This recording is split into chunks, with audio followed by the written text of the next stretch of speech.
Welcome to Ecogradia, where we meet experts and practitioners at the front lines of sustainable architecture and urbanism. My name is Nirmal Krishnani. I'm a sustainable design strategist, author, and educator based in Singapore. This is the 8th webinar in our limited series organized in collaboration with the Holcim Foundation for Sustainable Construction. Today, I'm pleased to welcome representatives of winning teams from 2 different regions. Neil Davidson, partner at J&L Gibbons UK, will present Urban Nature Project at the Natural History Museum in London, a vibrant urban garden that promotes nature-based learning, which won the Silver Prize for the Europe region. Zarco Sanz is founding partner of Openact Architecture in Spain.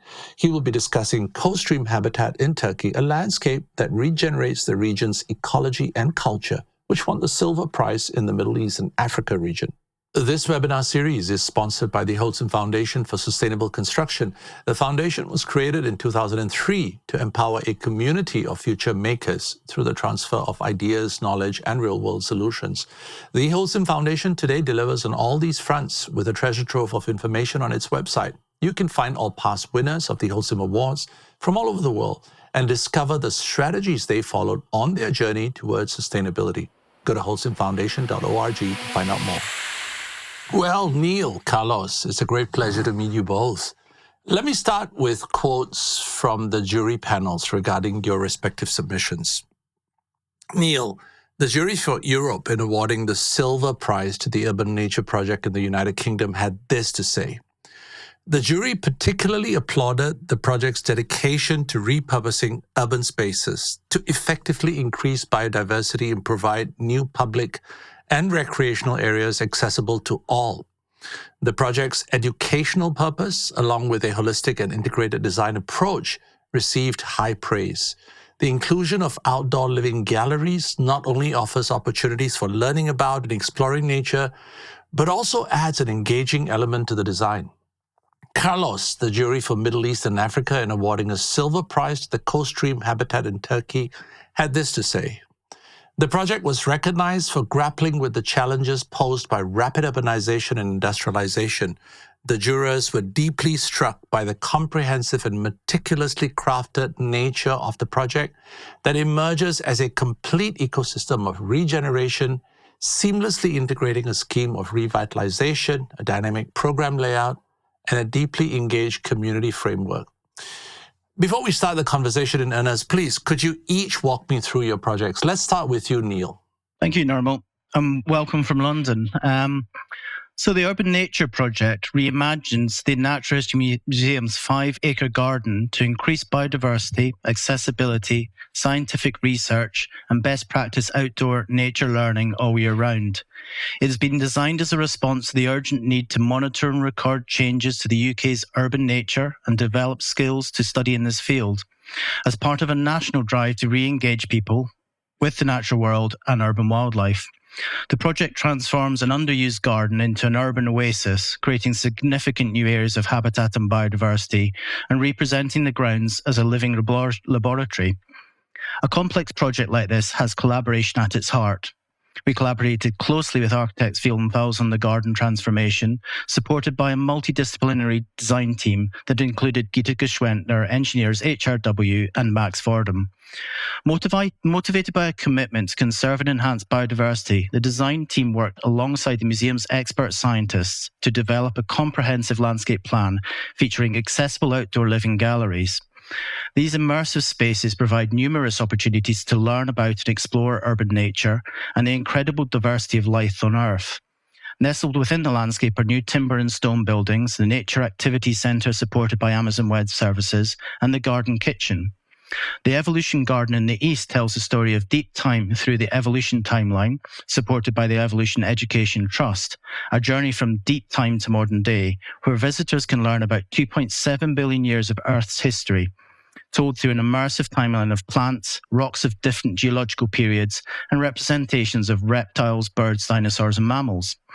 A new learning landscape in the West, the Nature Discovery Garden, supported by the Cadogan charity, showcases the broad range of present-day UK habitat types and approaches to climate adaptation set within an urban forest of the future. The Urban Nature Project represents an inspiring case study for repurposing urban spaces to increase biodiversity, provide urban cooling, offering recreational and well-being benefits and enabling scientific research. It is part of a national initiative aimed at inspiring people, and in particular young people, to develop a love of nature and become the naturalists of the future. Thank you. Wonderful. Thank you, Neil. Would you now summarize your project?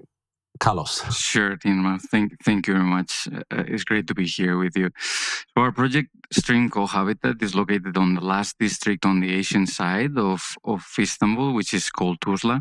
And throughout history, and especially during the Byzantine and Ottoman periods, Tuzla Peninsula had always an identity with its diverse water resources. It was a location for salt production, it was a fishing town, and a destination for its healing waters. However, the rapid industrialization and urbanization that happened since the 60s and 70s transformed Tuzla into a major industrial area with shipyards and military barracks.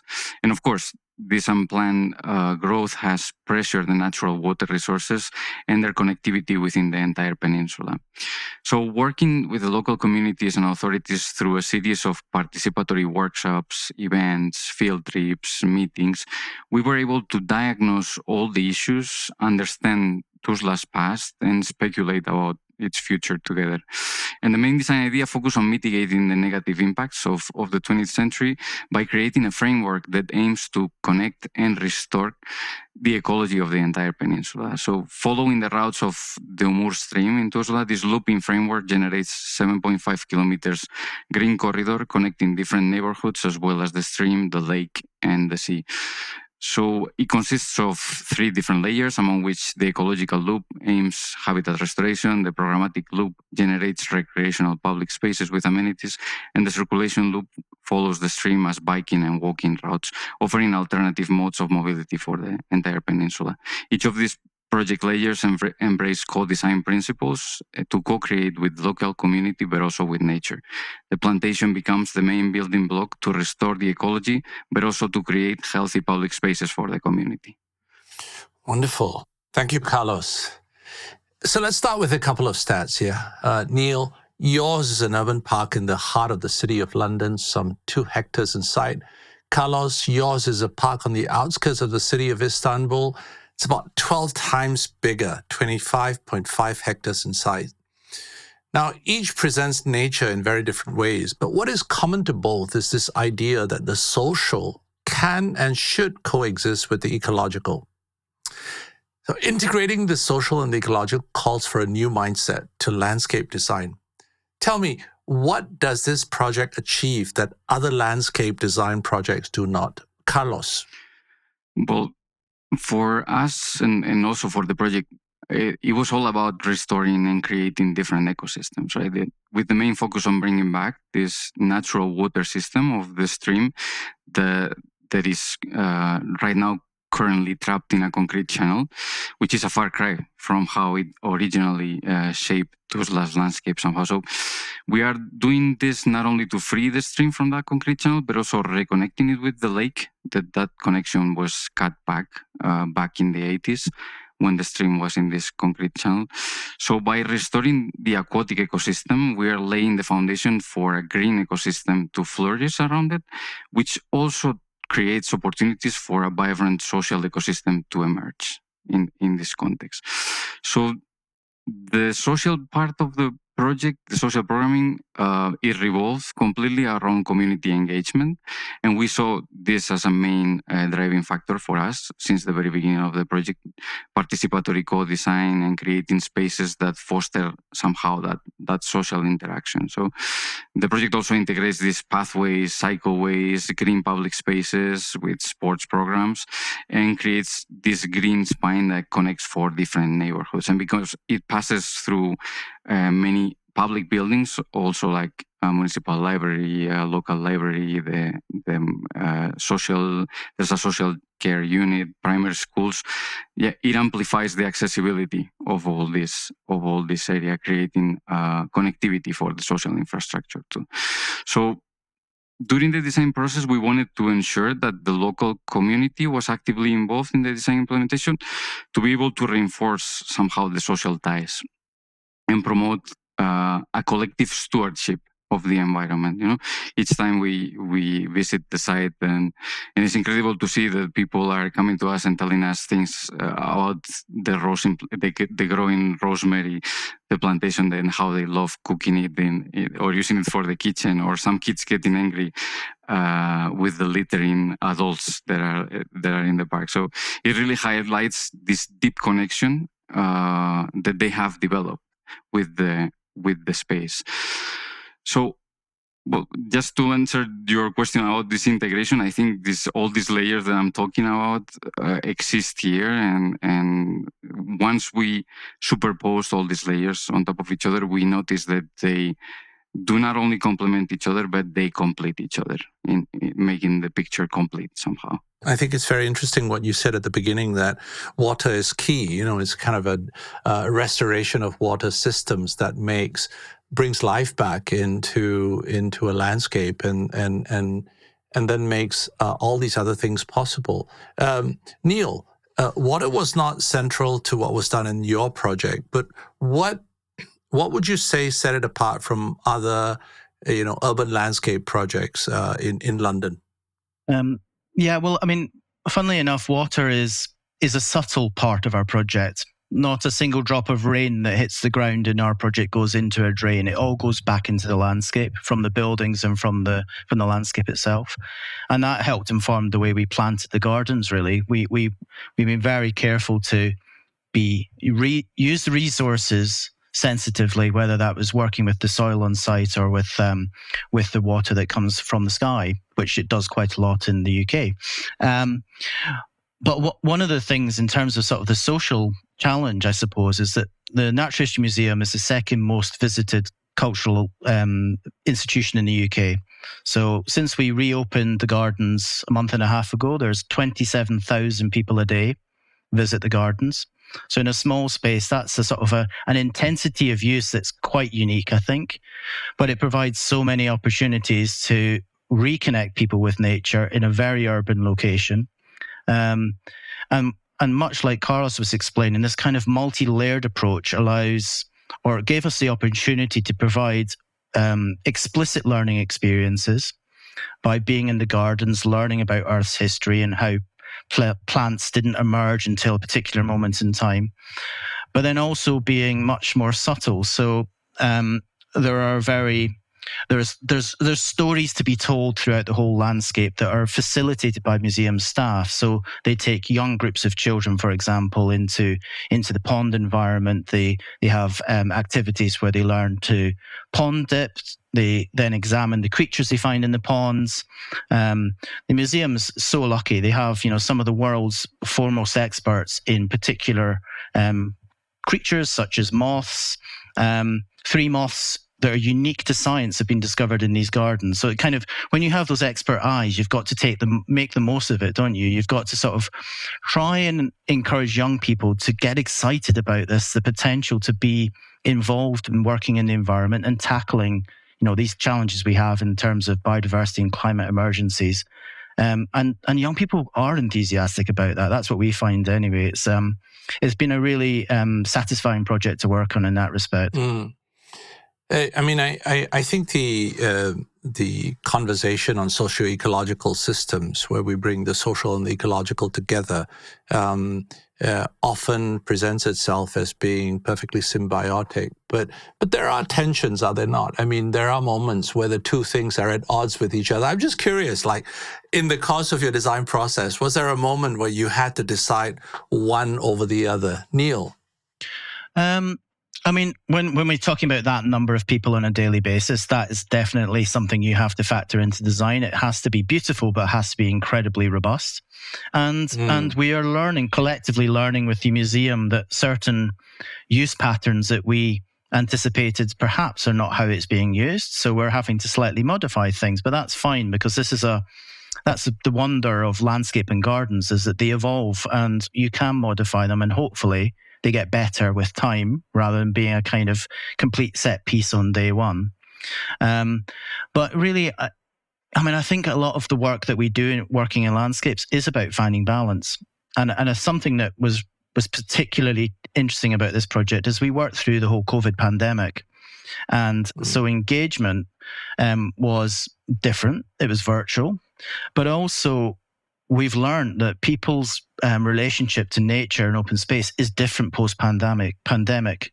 So you have to think about how you provide really fully social spaces where lots of people can gather together, but you also have to provide places where people can be, in a more intimate setting on their own, not surrounded by people, because our kind of relationship to nature and how it impacts our health and well-being is really profound.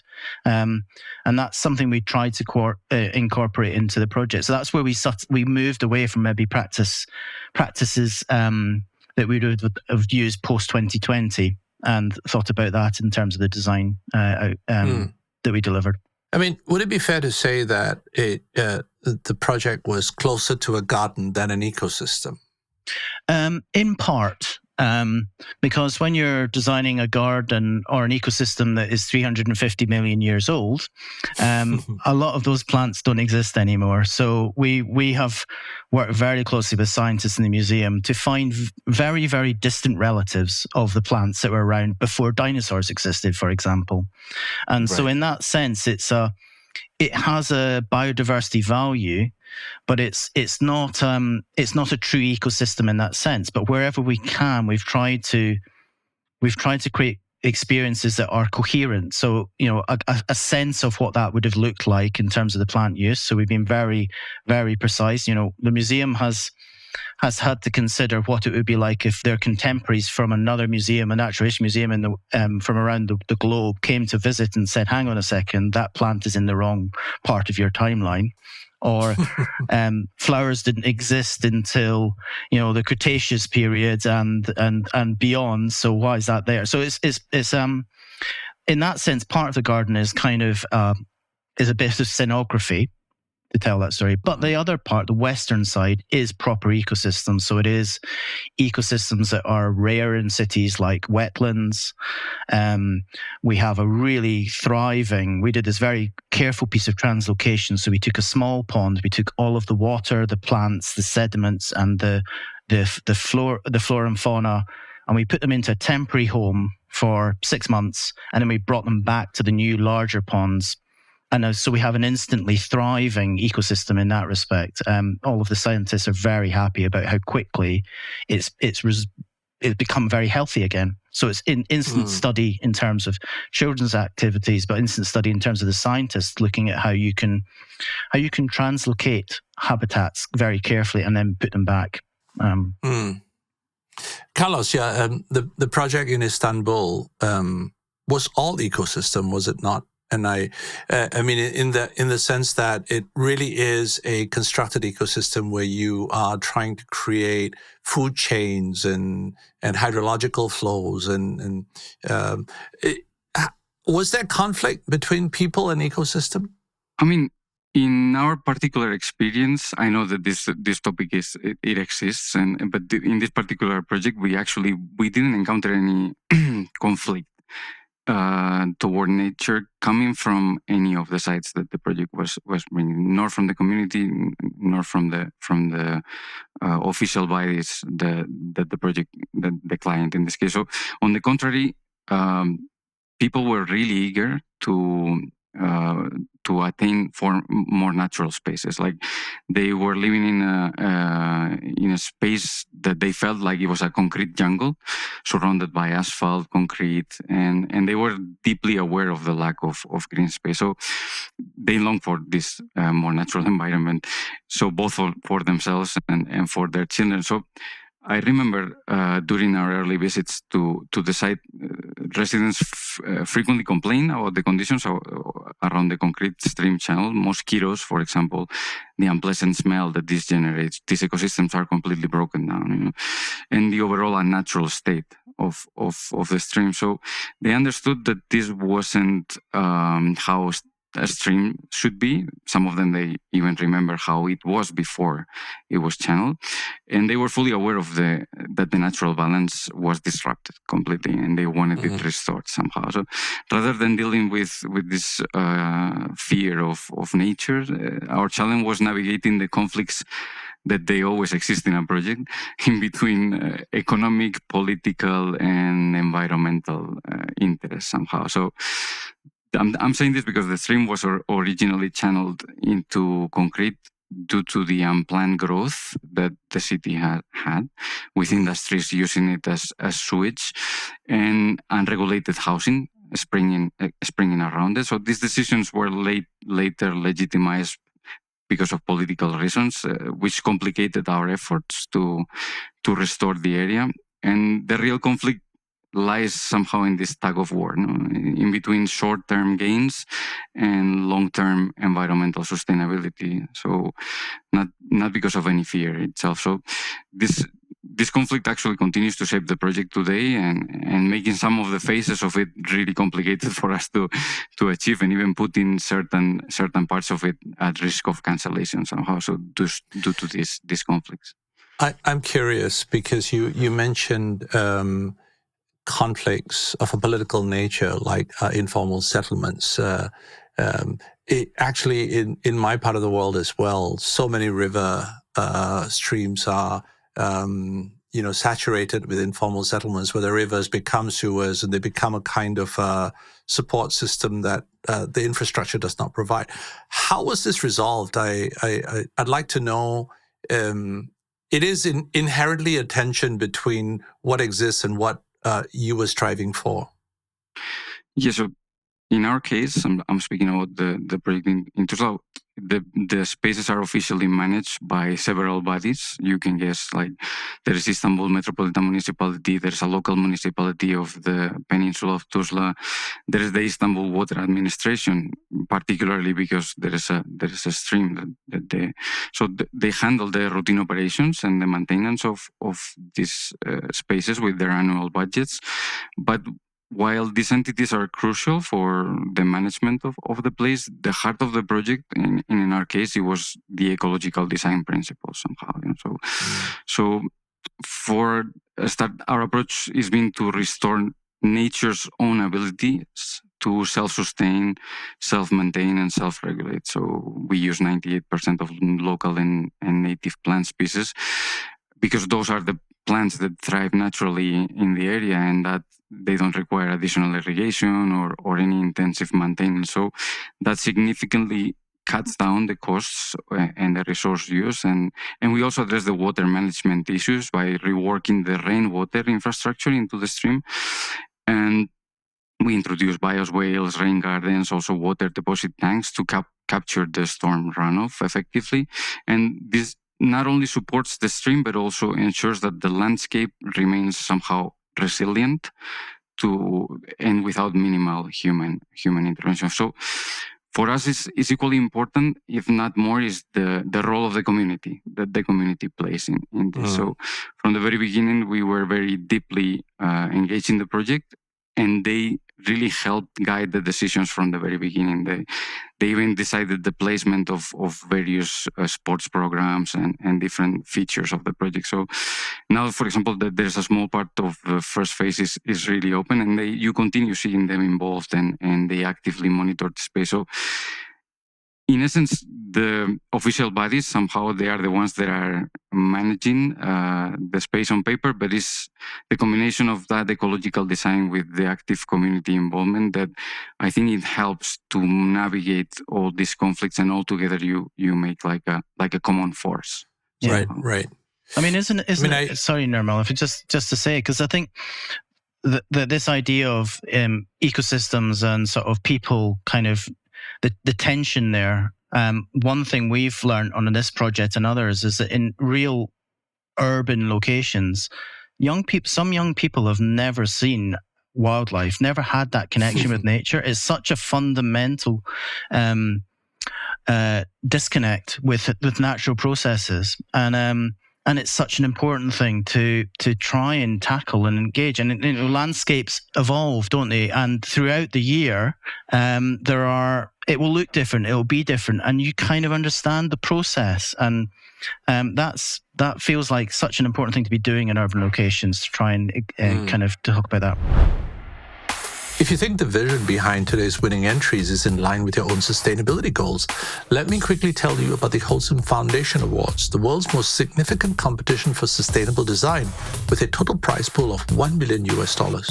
Francis Carey, the acclaimed architect, won the Global Gold in 2012. Prior to winning, few had heard of him, and since his profile has skyrocketed. At EcoGradia, we celebrate award winners like Carey.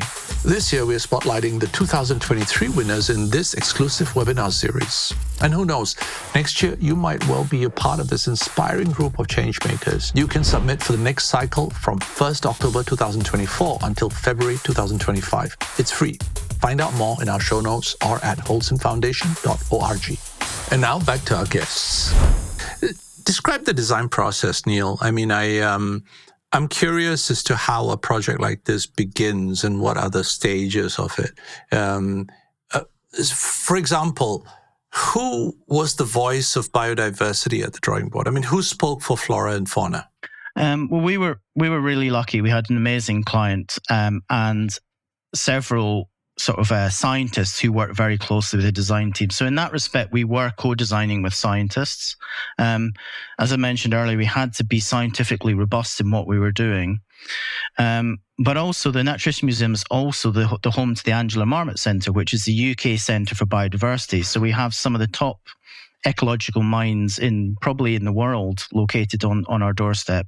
And we were given access to those people. So whilst we work with biodiversity in all of our projects, we were engaging with certain plant groups that we just don't design with normally. I mean, we don't design gardens just to put a 25-meter long bronze dinosaur in, for example, on an everyday basis.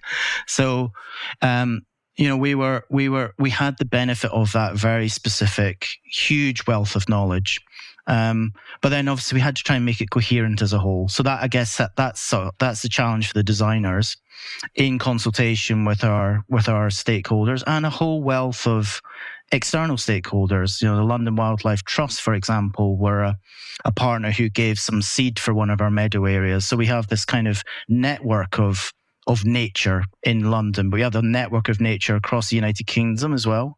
The museum has eight other institutions that it's partnered with, for example. And at the same time, we were always conscious that what we were doing in this site should have a value across the United Kingdom, or could have some benefit to maybe somebody in their own home environment, whether they maybe created a window box that was a diverse piece of habitat, or they were lucky to have a garden in London, because not many people do. They could do something in their own garden, or a school, or so that there's a very comprehensive toolkit that the museum has developed to allow people to expand the urban nature experience, which I think has been really fascinating for us. We don't get that opportunity very often. What about you, Carlos? I mean, who was at the table in a project like this that normally isn't? Well, like I was mentioning before, there are the normal stakeholders, like the bodies, the public bodies that deal with this kind of construction of the parks. But when I was thinking about in Neil's question, like the voice of nature is really something that we question ourselves to a lot in the office, because of course that I completely agree that there is this our ecological design principles, landscape architects, urban planners, forest engineers, environmental engineers, they are key to technically address and to create and integrate the green infrastructure into the urban environment. And together with them, you design things like bioswales, rain gardens, all this kind of systems that do not only support biodiversity, but they also create habitats for native species to thrive. So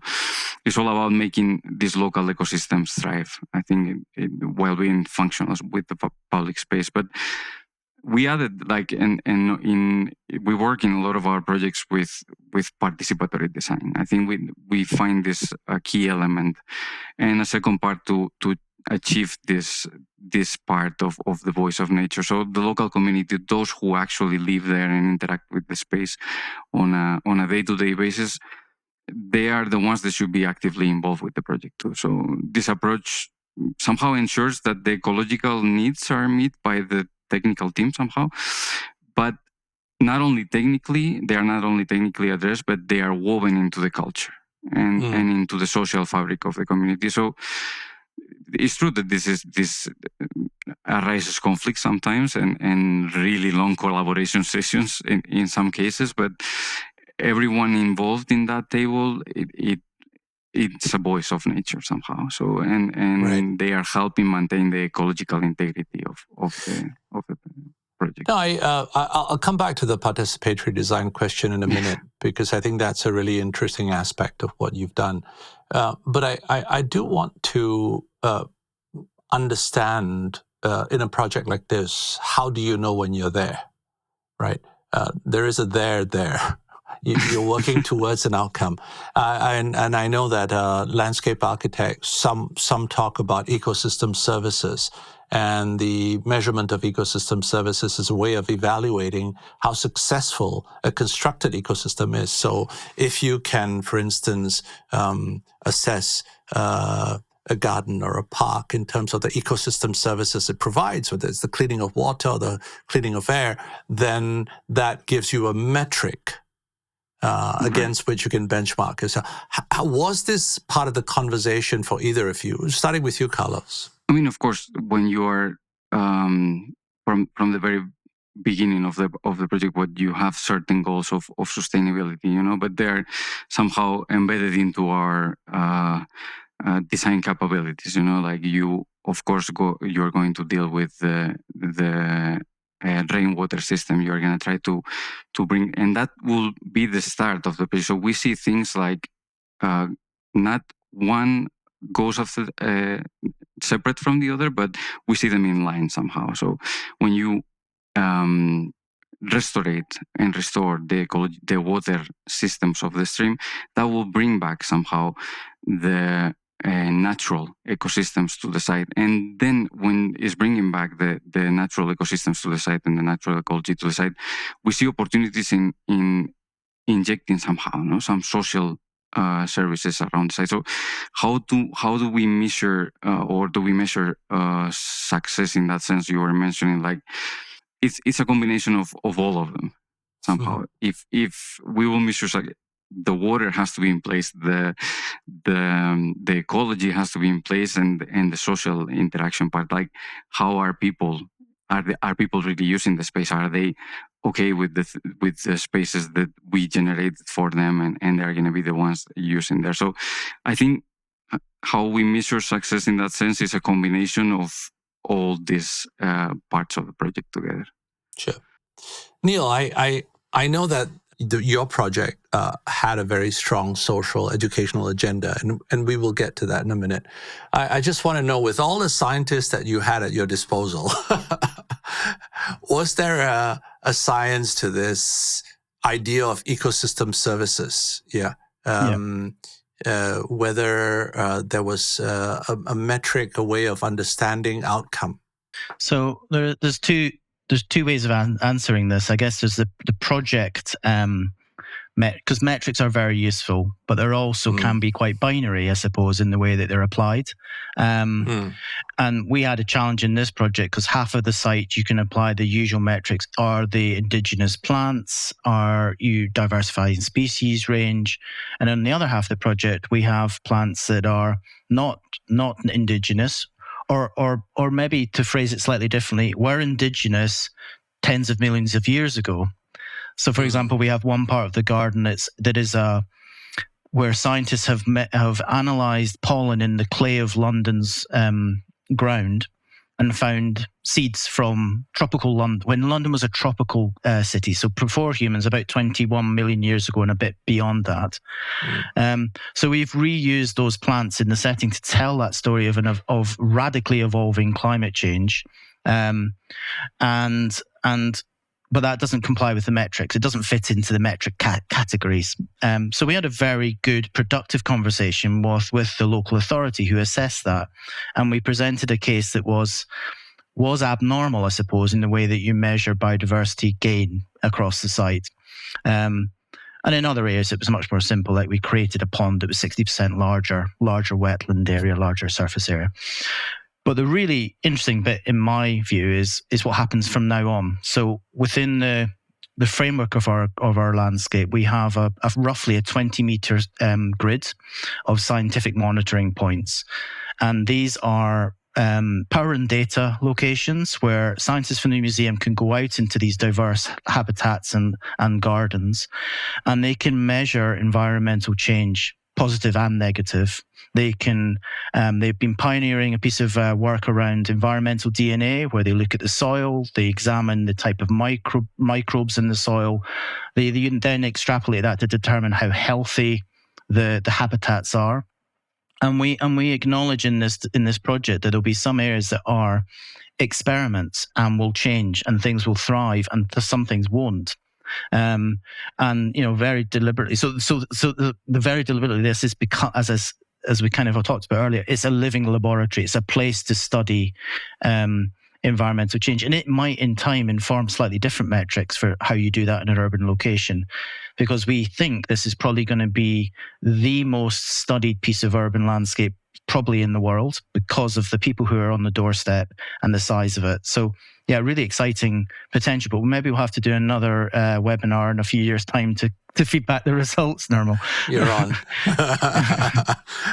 We'll get Holcim on board again. But I still want to ask the question of how do we know what the there is? And okay, maybe not in ecosystem services or the health of the ecology, but what were the performance targets? I mean, did you set up very specific targets that you were working towards?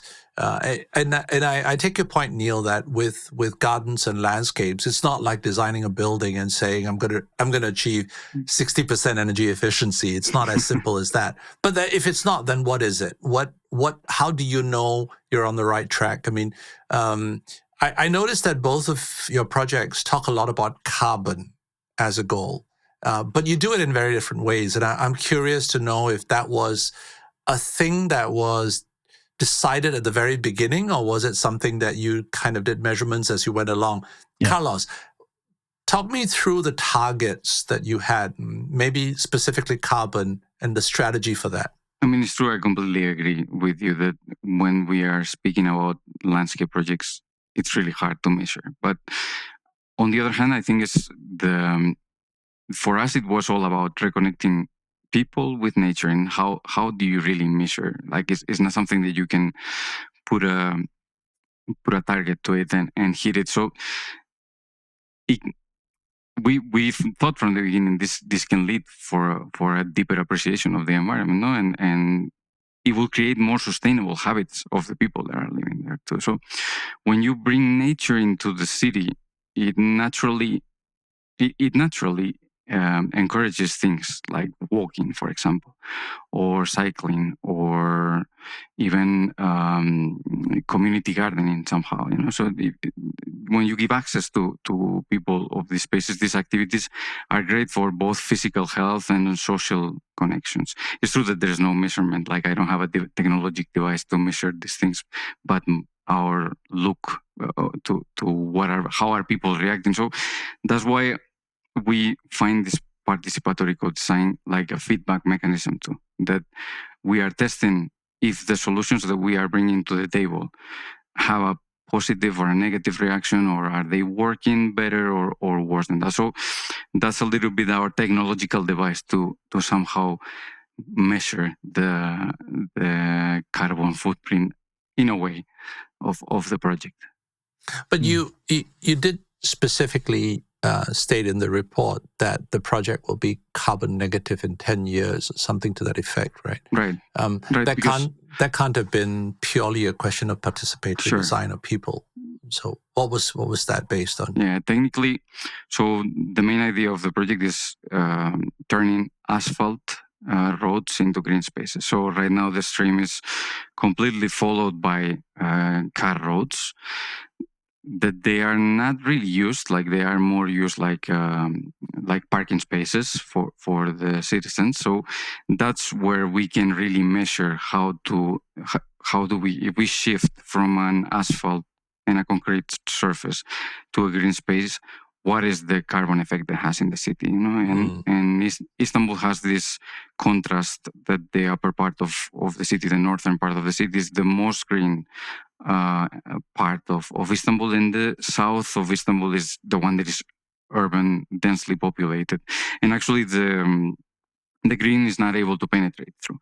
So using the opportunity of these streams that they were natural at some point and they became like that. So that's what we can actually measure with numbers. How do we flip this amount of surface of asphalt roads into lush green space with social amenities and into so. And carbon sequestration. I mean, that must have been a key part of it.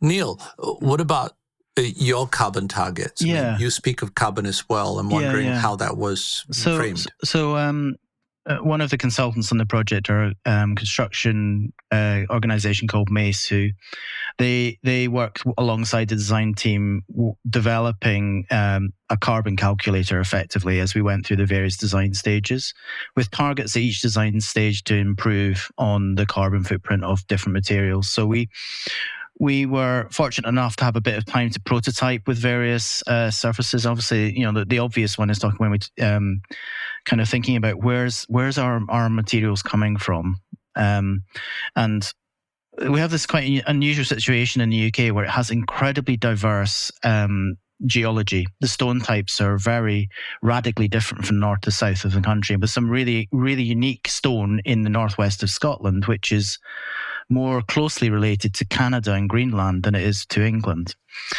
So in those cases, those stones are not coming necessarily from working quarries. So we effectively negotiated with landowners to let us have the materials from their land.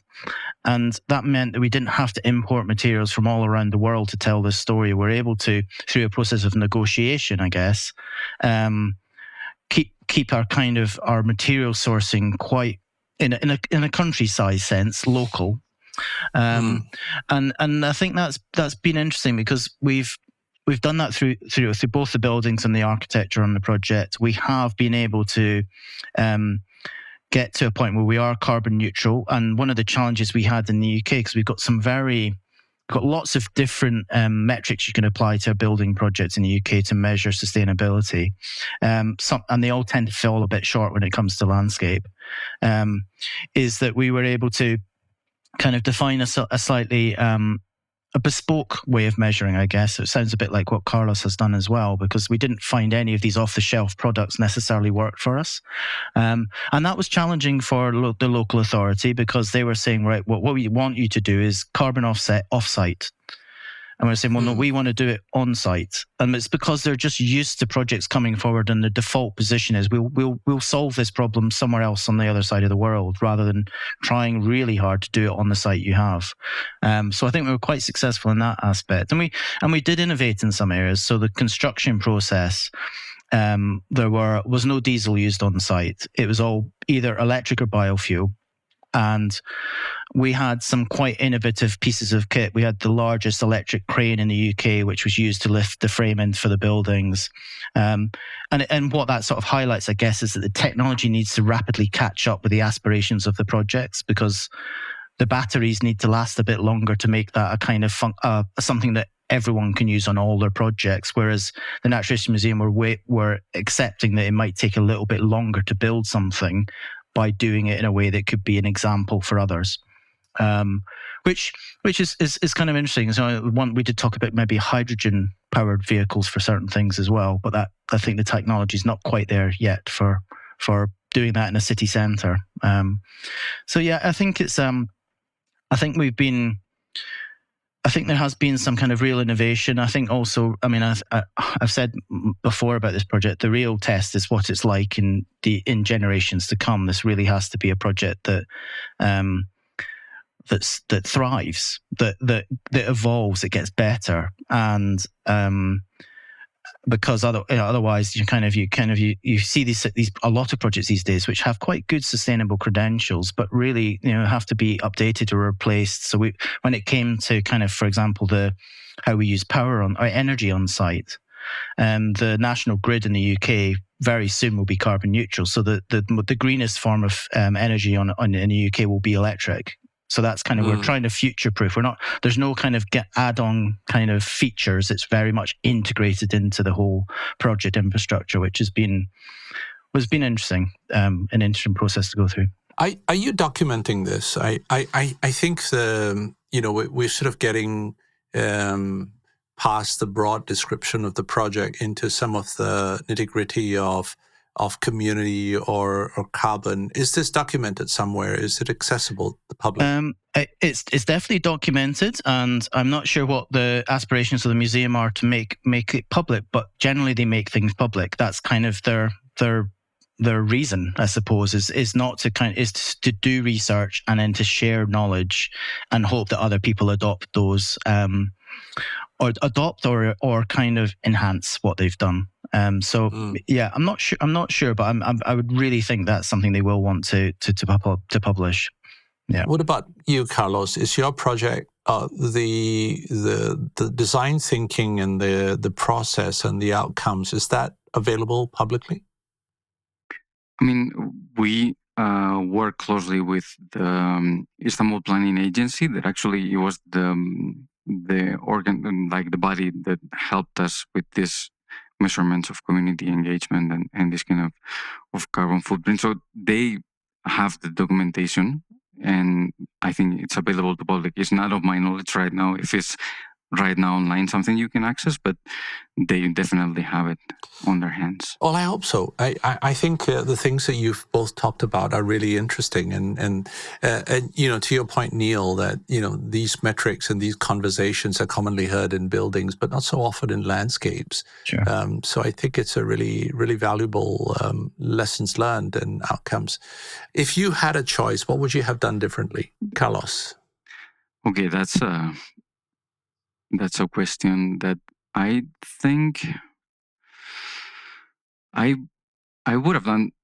Basically, we would have done basically most of it the same, and we are really happy with the outcome of the project because it showed us something that we had the theory that it will work like that. There is all this participatory design that I'm always speaking about, but we are really proud of that part of the project because as one of the big moments of this entire process was, for example, we hit some roadblocks with the permits. When there are these many bodies, they are managing all these political interests with different settings. I think sometimes what is most complicated is to pass through all this and to somehow have a voice still, in the project. So working this close with the community, we were able to somehow pass through that. Like it was like a great tool also for not only for the design of the project, but also to go through the phases. So it's just not like a nice to have somehow. Like it taught us that it's crucial, and it's something that we need to add more in all our projects, because the local community engagement shape the design and help us somehow pass through by showing the political decision makers that what the community really wants and needs. So I don't know if will do anything differently, but I will definitely keep that in the project. Neil, what would you do differently? I'm sorry, I'm going to give you a boring similar answer because I genuinely mean this. This has, for us, it's been the project of a lifetime to work on, because it's reinvigorated some boyhood loves that I had about geology and things, and we've been able to learn ourselves as designers on this project. We've been able to innovate, and I suppose that comes from having a client who has an aspiration that aligns with the design team, and that's not always the case. So the fact that we've had an exceptional client has allowed us to pretty much push the boundaries wherever we could in terms of the landscape design of the urban nature project. I think the thing that I would like to, I'm sort of setting this up for another webinar here, but is the kind of point where, again, it's give the project time and see how it evolves and thrives and how it influences. And that's where you might find that there's something that, in retrospect, we might have done something differently, because what this project is most definitely about is more than it's 5 acres. It's about inspiring, kind of, internationally being an inspiring place to learn. Hopefully then, that then translates into young people going to university to learn to be landscape architects, environmentalists, whatever, take a real interest in the planet, because we need people with that enthusiasm going into that kind of world of learning, really. So yeah, if you ask me in a few more years' time, Nirmal. Yeah. Oh, we'll have to set a date for that. That's a wonderful note to end on. Thank you all. Thank you both. I really enjoyed the time that we've spent. I mean, unfortunately, that's all the time we have today. And it's been a great pleasure. Thank you very much. Thank you. Bye, everyone. A big thank you to the sponsor of this series, the Holcim Foundation for Sustainable Construction. The foundation is a leading organization whose sole mission is to promote new ways of thinking and acting in the design construction sector globally.